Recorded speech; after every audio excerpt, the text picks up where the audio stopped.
All right, a new book is pulling back the curtain on just how much former President Trump enriched himself and his family while he was in office, finding that nearly $1.7 billion in revenue flowed through him and his organizations during his 4 years as commander-in-chief. Joining us now, investigative reporter David Cay Johnston and author of The Big Cheat, How Donald Trump Fleeced America and Enriched Himself and His Family. David, thank you so much for being with us.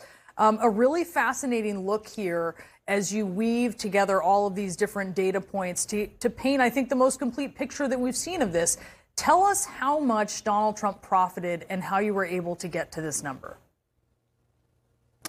Well, Donald Trump had to disclose his finances as president. All top federal officials do. Now, several of them filed very incomplete and misleading forms. Donald, in fact, asked through his lawyers if he could file his financial disclosures without signing under penalty of perjury. And he was told, no, you have to sign under penalty of perjury.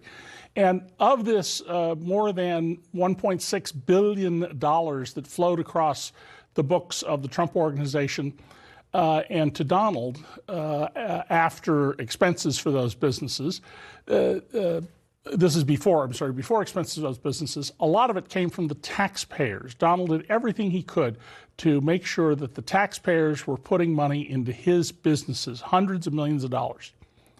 Yeah, it's fascinating. The Secret Service, as you mentioned, was charged a regular rate during the pandemic at hotels that were largely unoccupied.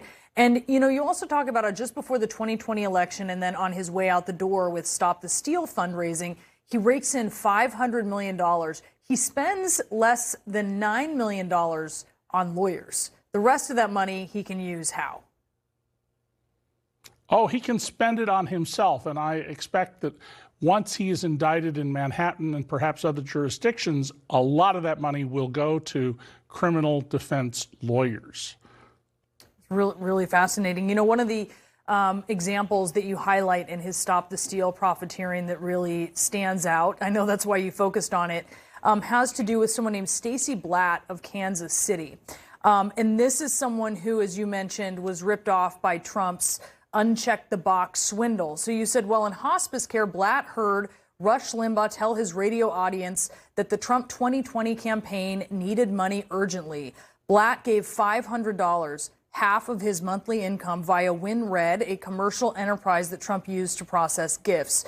Over the next month, Trump's campaign tapped Blatt's bank account 6 more times, taking the dying man's last $3,000. I mean, David, just put into perspective how unusual that fundraising practice is and if there's going to be any ramifications for it.